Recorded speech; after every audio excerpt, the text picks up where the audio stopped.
माननीय श्यामराव जी ने आपकी पुत्री इंदु से विवाह करने से इनकार कर दिया है। परंतु क्यों? इसका कारण मनुबाई है।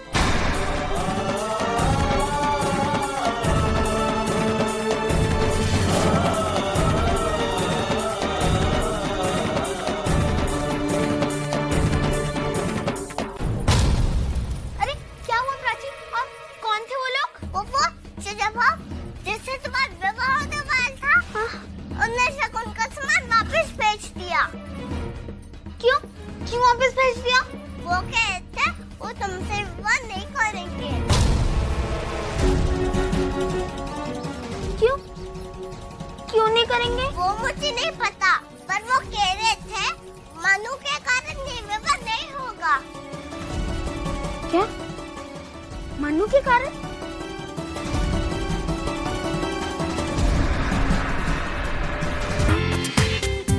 पूरा एपिसोड देखिए ZEE5 पर।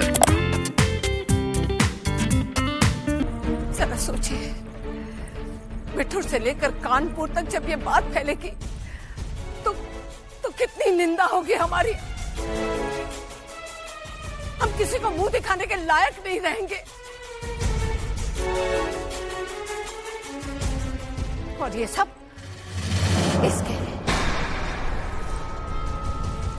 इसके ही कारण हुआ है।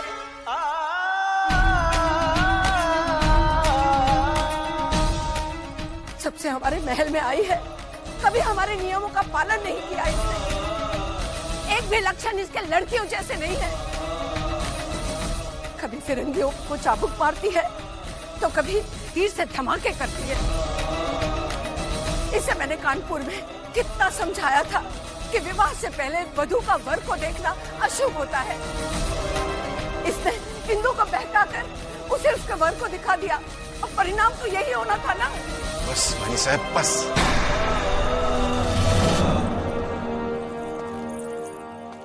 इस विषय पर क्या बाद में बात नहीं हो सकती? वेनी साहब, अगर आपकी दृष्टि में मनु ही मोरोपंत, अब भी कुछ कहने को रह गया है क्या?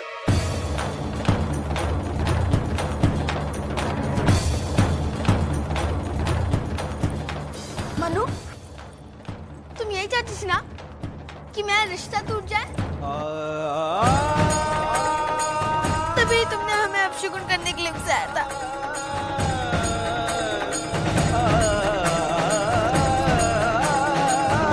चल जाओ हमसे दूर।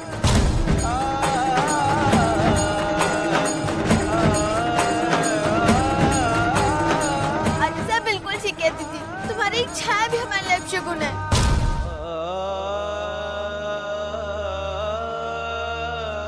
आज तुम्हारी कमी बहुत खल रही है। तुम्हारे जाने के बाद सोचा था मां भी बनकर मनु का पालन पोषण कर लूंगा, परंतु पिता की भूमिका भी नहीं निभा पाया।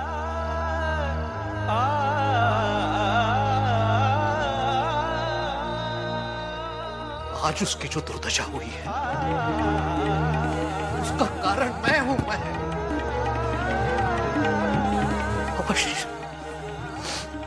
अवश्य मेरे पालन पोषण में कोई भारी भूल हो गई।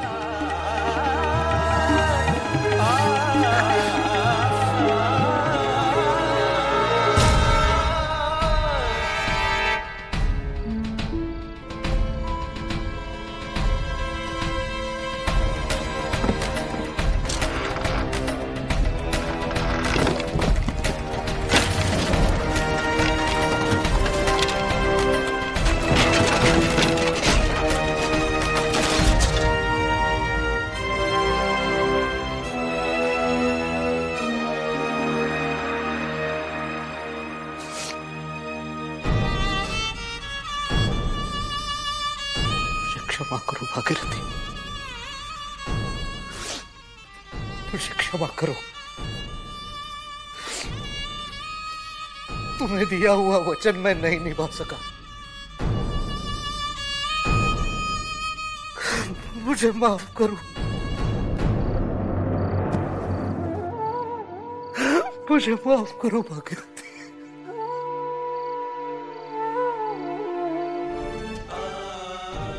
मैं जानता हूं कि तुम पर क्या बीत रही है मनु।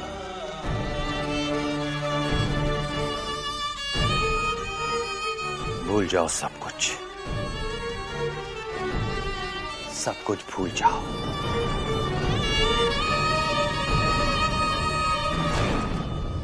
हर बड़े लक्ष्य को पाने के लिए ऐसी कई कठिनाइयों का सामना करना पड़ता है।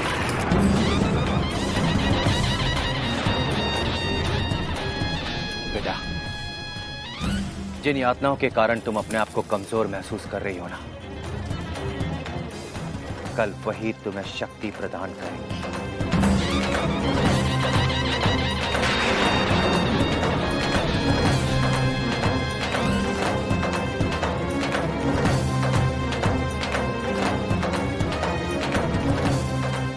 तुम्हारे अंदर एक वीरांगना ने जन्म लिया है। वीरांगना ने, और वीरांगना अच्छी तरह जानती है कि किस तरह हार को जीत में बदला जाता है।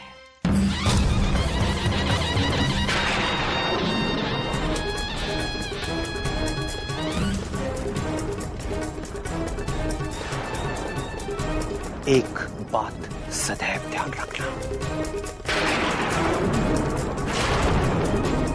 लक्ष्य अवश्य महत्वपूर्ण होता है, किंतु उससे अधिक महत्वपूर्ण होता है उस लक्ष्य तक पहुंचने का प्रयास करना।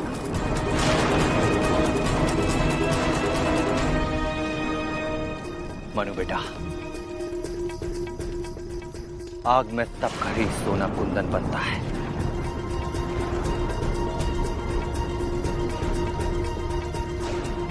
कल दुर्गा सप्तमी है। मां दुर्गा की मूर्ति की प्राण प्रतिष्ठा की जाएगी।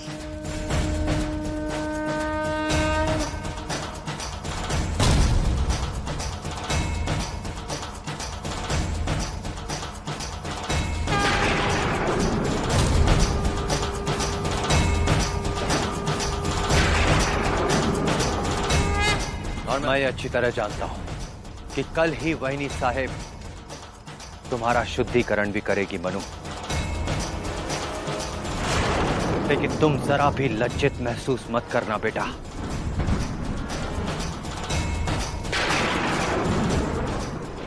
जैसे कल मां दुर्गा की मूर्ति की प्राण प्रतिष्ठा होगी,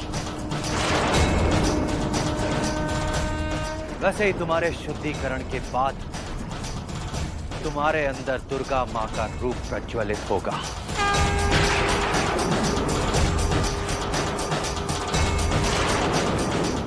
हमारी मनु के अंदर मां चंडी जन्म लेगी।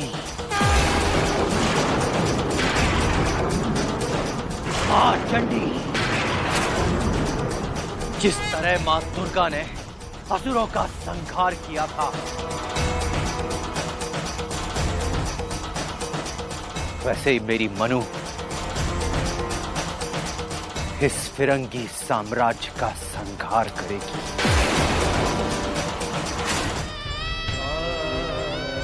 माननीय श्यामराव जी ने इंदु से विवाह करने से इनकार कर दिया है।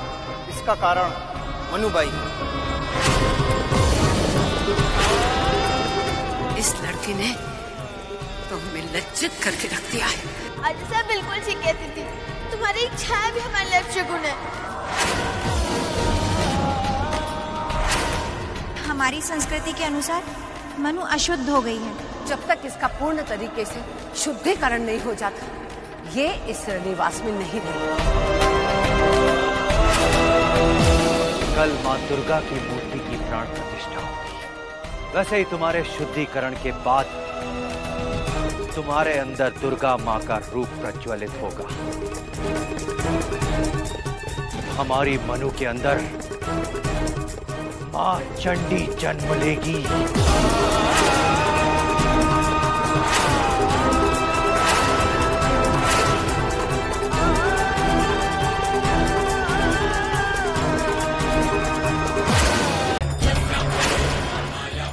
भूल जाओ सब कुछ, सब कुछ भूल जाओ। जिन यातनाओं के कारण तुम अपने आप को कमजोर महसूस कर रही हो, कल वही तुम्हें शक्ति प्रदान करेंगी। हर बड़े लक्ष्य को पाने के लिए ऐसी कई कठिनाइयों का सामना करना पड़ता है।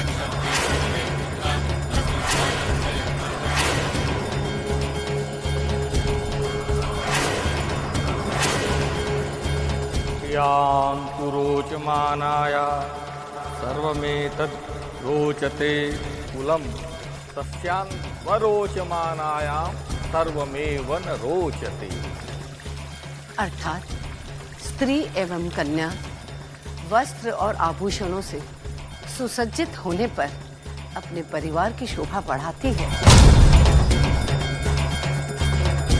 मनु, ये वस्त्र पहन।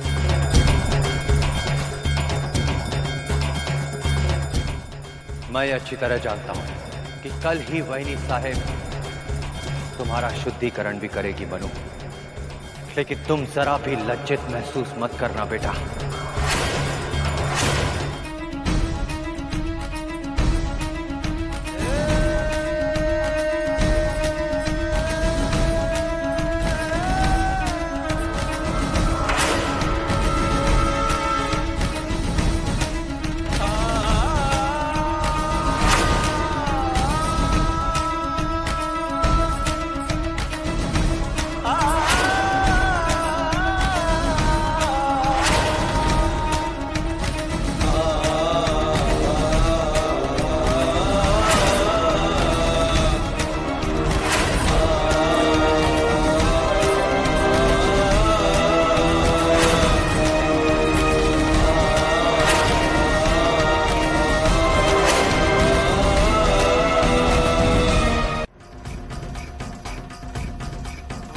यस्मरेत् पुण्डरीकाक्षं बाह्याभ्यन्तरं शुचिः पिता रक्षति कौमारे भर्ता रक्षति यौवने रक्षन्ति स्थविरे पुत्राः नास्ति स्वातन्त्र्यमर्हति। अर्थात जन्म से मृत्यु तक स्त्री पुरुष के अधीन रहने के लिए आदेशित की गई है। कन्या है तो पिता की आज्ञा के अनुसार चलेगी, पत्नी है तो अपने पति के अधीन रहेगी।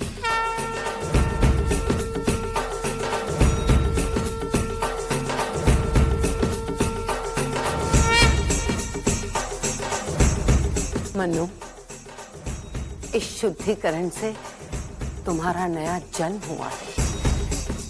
तुम्हारे अंदर एक वीरांगना ने जन्म लिया है और वीरांगना अच्छी तरह जानती है कि किस तरह हार को जीत में बदला जाता है। अब तुम रनिवास में प्रवेश कर सकते हो। आज के बाद इस महल से तुम्हारे पग तब तक बाहर नहीं जाएंगे जब तक तुम्हारा विवाह नहीं हो जाता। मनु बेटा, जिस तरह मां दुर्गा ने असुरों का संहार किया था, वैसे ही मेरी मनु इस फिरंगी साम्राज्य का संहार करेगी।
ये आपकी सुरादार गर्दन से खूबसूरत नहीं है।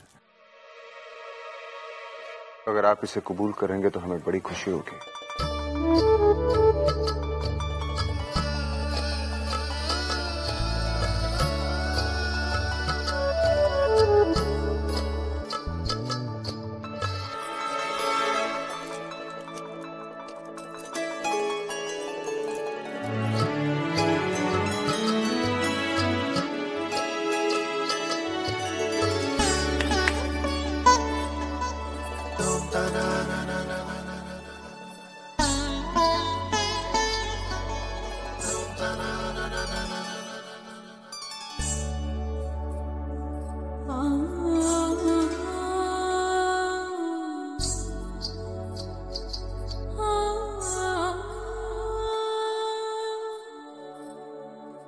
ये लो,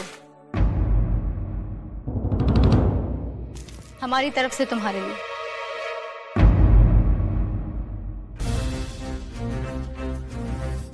मोती भाई, हम आपकी यादा समझ नहीं पाए। हुजूर, तोहफे तहायब देना तो हर बादशाह की फितरत होती है, और ऐसे तोहफे दिल बहलाने के लिए अच्छे होते। खता माफ कीजिएगा, लेकिन ये सच्ची खुशी नहीं दे सकती। मोती भाई, तो हम क्या करें जिसे आपको सच्ची खुशी मिल सके? क्या आप हमारी खुशी पूरी कर पाएंगे? कहिए, हम आपकी हर खुशी पूरी करेंगे। हुजूर, कहते हैं कि हमारी बिरादरी में कोई मजहब नहीं होता। हम अल्लाह से भी दुआ मांगते हैं और भगवान के घर में भी माथा टेकते हैं, और हम लोगों पर उस ऊपर वाले की कुछ खास ही बख्श होती है। हुजूर, कनीज ने दुर्गा माँ से एक मन्नत मांगी है कि हम 100 ब्राह्मणों को भोजन कराएंगे।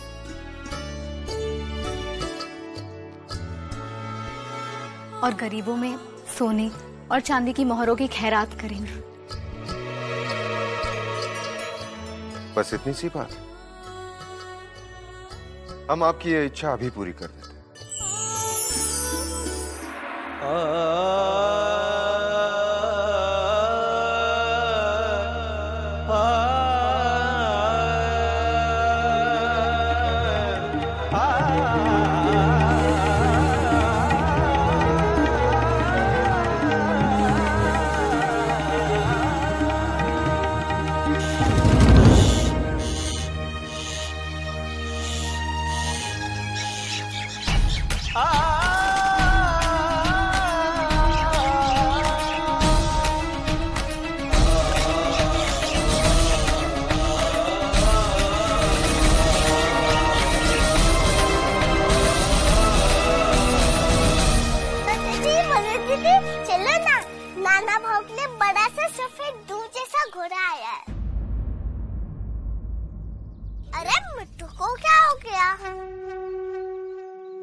अब समय आ गया है।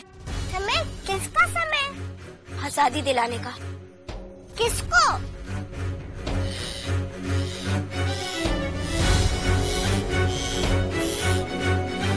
अरे अभी ये क्या कर रही हो?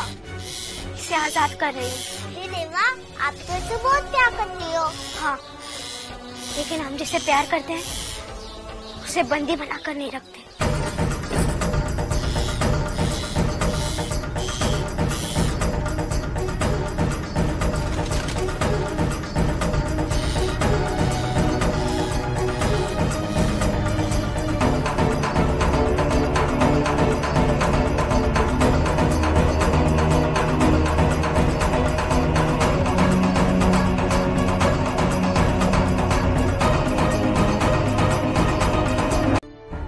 तत्काल बैठक बुलाने का केवल एक ही कारण है। हमारा भरा हुआ राज्य कोष खाली होने के कगार पर है।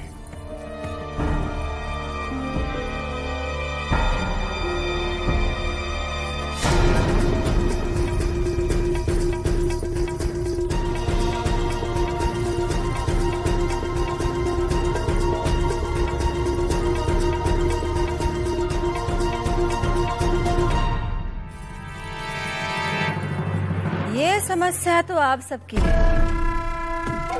इसके लिए हमें यहाँ क्यों बुलाया गया, कारण समझ में नहीं आया। समझ में कैसे आएगा वैनी साहिब? खजाना पहले की तरह आज भी नाचने गाने वालियों पर लुटाया जा रहा है।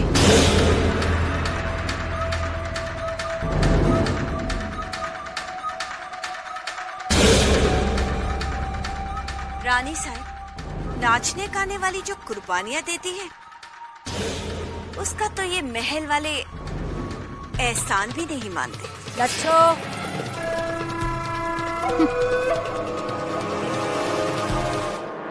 यहाँ समस्या तुम्हारी नहीं,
हे भगवान, झांसी का वो खजाना?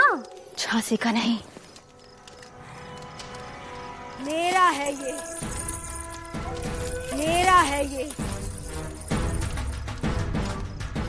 और यही हमें फिर से गद्दी तक पहुंचाएगा।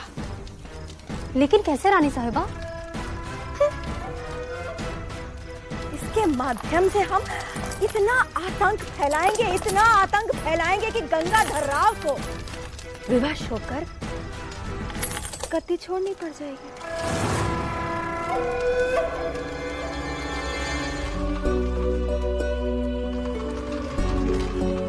हटो ना बाबा, हम चला देते हैं। नहीं बेटा, मैं खुद कर लूंगा। बाबा हम कर देंगे। ठीक है बेटा।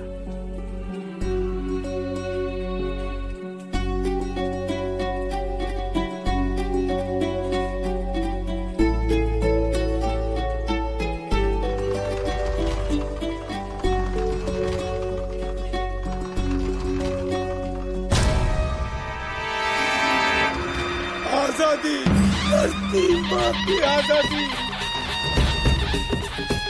आज किसी की हकूक खतरे में है।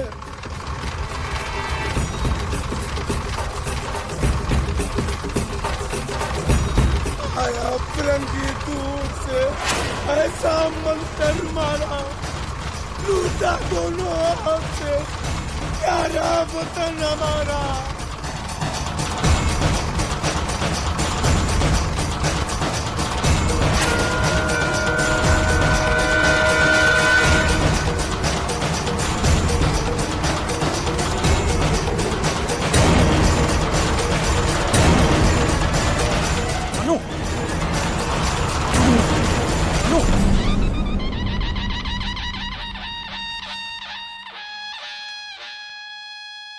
ये क्या कर रही हो तुम?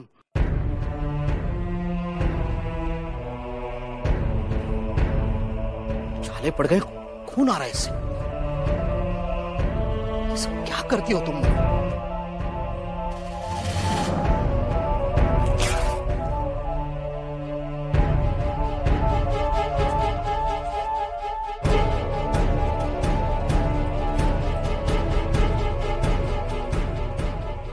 नहीं होता बेटे?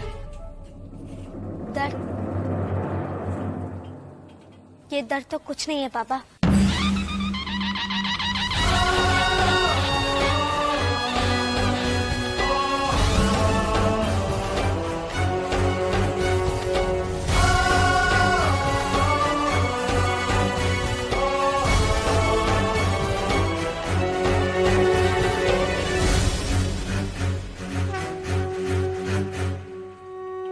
शांता,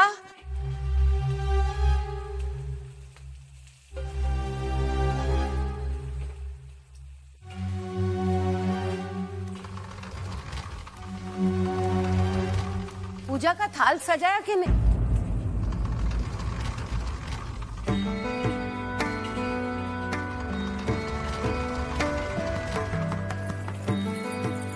वैनी साहब, पंडाल में पूजा की तैयारी हो गई है। मैं इंदू को लेकर जाने को तैयार हो गई? जी। बहुत अच्छा है, कम से कम उसका दिल तो बहल जाएगा। जी।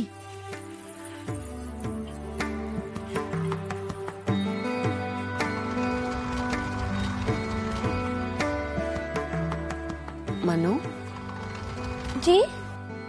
चलो बेटा, पूजा आरंभ होने वाली है। नहीं हाजी साहब, हमें यहाँ पर बहुत काम है।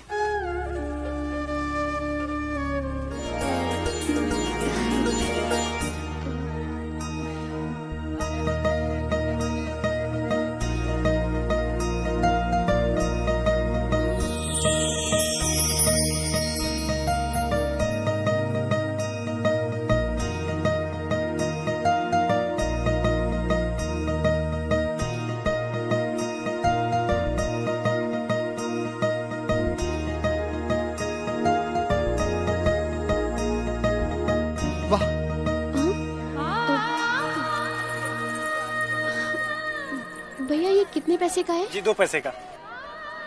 हे भगवान, इतना महंगा नहीं चाहिए हमें।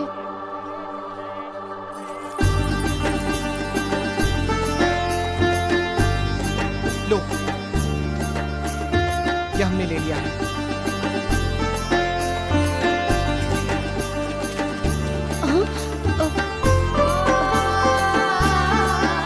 जो चीज पसंद आई उसे छोड़कर चली आई आप? लेकिन हमारे पास इतने पैसे नहीं थे।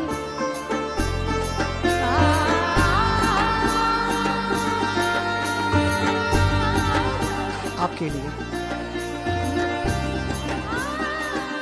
हमारे लिए? लेकिन हमारे पास पैसे नहीं है। आप इसे हमारी तरफ से उपहार समझ के रख लीजिए। उपहार? नहीं, हम ऐसे किसी का उपहार नहीं लेते। तो ठीक है, फिर इसका मूल्य चुका दीजिएगा। हाँ, मूल्य? मगर कैसे? बहुत आसान है।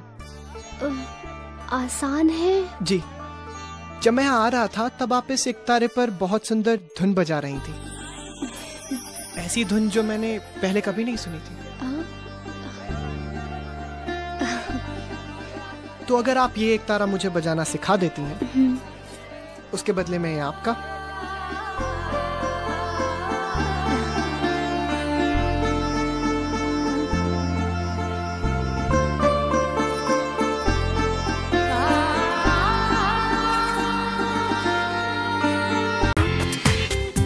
पूरा एपिसोड देखिए ZEE5 पर।